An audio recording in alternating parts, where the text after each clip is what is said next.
Alors, dans cette vidéo, on va améliorer le saut. Donc, on a fait déjà la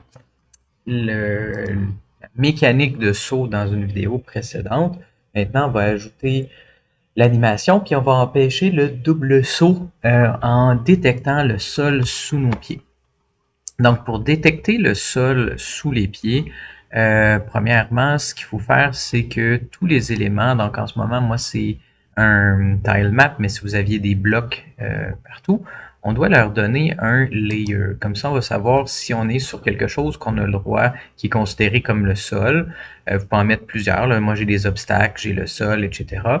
Puis, il faut assigner. Fait que, par exemple, ici, j'ai une plateforme que j'ai pas assigné, fait que ça serait par exemple un obstacle,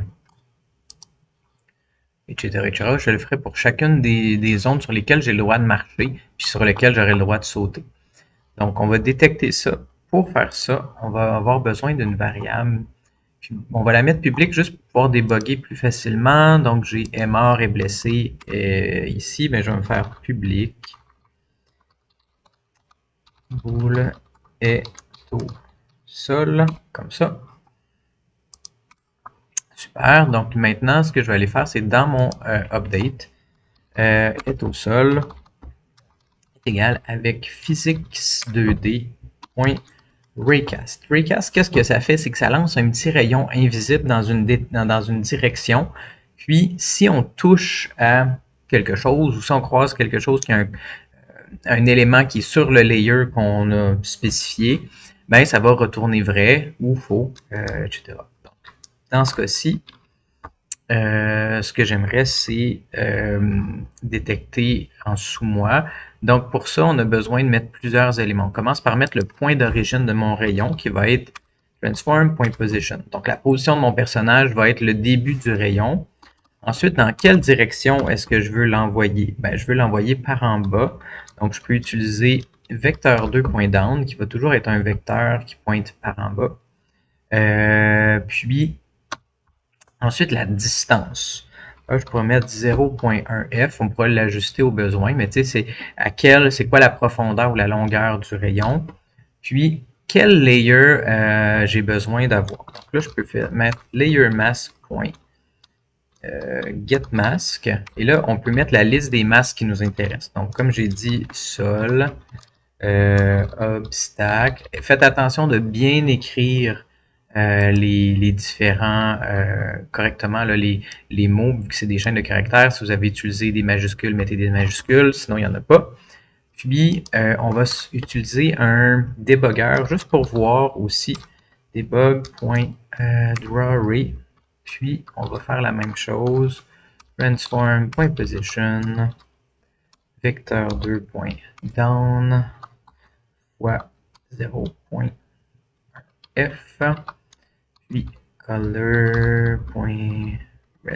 Ça, le debug, ça va s'afficher uniquement dans la fenêtre de la scène, pas dans le jeu évidemment. C'est juste pour qu'on le voit visuellement ce que ça dit. Donc, c'est le point de départ. Puis là, ici, le deuxième, il dit c'est quoi la longueur qu'on veut. Donc, je sauvegarde ça, je m'en vais dans mon code.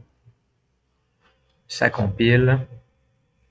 Et maintenant, si on voit dans mon inspecteur, on voit que mon petit booléen est bien coché parce que je touche le sol. Assurez-vous que votre sol soit dans le bon layer. Donc, j'ai un layer sol. Maintenant, personnage. Et là, on va voir que si je saute avec mon spacebar, ben là, maintenant, je suis capable de détecter quand je touche plus au sol. Donc, la façon la plus simple, c'est de dire, OK, si je ne suis pas en train si je suis en train de toucher au sol, j'ai le droit de sauter, sinon je ne saute pas. Donc, on arrive ici. Donc, ça, c'est fait. Puis, on peut mettre ici, autour de lui, on peut mettre si est au sol égal à true. Fait qu'on a le droit de détecter le input seulement quand on est au sol.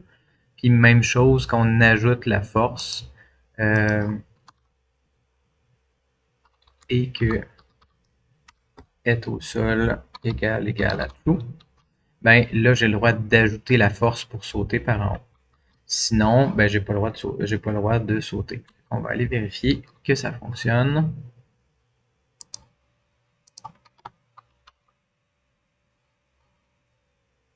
Alors, on voit que maintenant, même si j'appuie plusieurs fois sur la barre d'espacement, j'ai le droit de sauter seulement quand je suis au sol. Puis, ça fonctionne. Puis, je vais tester sur ma plateforme. Super. Puis l'autre plateforme dans la, vous voyez, celle-là, j'ai pas ajouté aucun layer sur cette plateforme-là. Donc j'ai beau sauter, ben il n'y a rien qui se passe parce que je peux pas détecter le saut. Super. Maintenant, ce qui me reste à faire, c'est déclencher l'animation du saut aussi. Donc, ce qu'on va faire, on va aller dans l'animator. Un peu comme on a fait pour le personnage blessé, on va se faire un booléen, puis ou on pourrait se faire un trigger parce que l'animation ne va pas durer assez longtemps.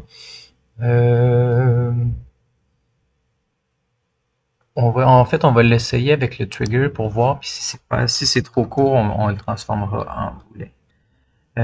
Et saut. Puis make transition. On la sélectionne. Ici est en saut. Puis une fois que l'animation va être terminée, on retourne à notre. Voilà. Donc, j'ai pas besoin de conditions cette fois-ci. Ça veut dire que je vais attendre que l'animation ait terminé de jouer, puis tout de suite, je vais retourner à mon animation de repos par la suite. Ça se peut qu'on ait à l'ajuster. On arrive ici, puis je vais aller dans mon code maintenant. Avec du moment que je saute et que j'ajoute ma force, on va... Il est où mon petit saut? Alors, on va dire anime.set trigger est en saut. Je m'assurer que j'ai bien écrit ça de la même manière. Est en saut, super. Donc, on revient, on teste. Alors, on teste ici. Donc, on a un petit léger début de marche parce qu'on est dans les airs. Ça me choque pas trop en termes d'animation. Si on ajoutait un petit son en même temps au niveau du saut, ça marcherait bien. Mais sinon, ce qu'on pourrait faire, si jamais ça nous dérangeait trop, c'est qu'on pourrait mettre un booléen à true quand on saute, puis quand on retouche le sol, on met ça à false. Ensuite, c'est à vous à l'ajuster aux besoins. Donc, je ne vais pas dû prendre plus de temps dans la vidéo que ça, mais là, ça fonctionne. Maintenant, je peux faire la méthode de avoir un saut qui est bien géré.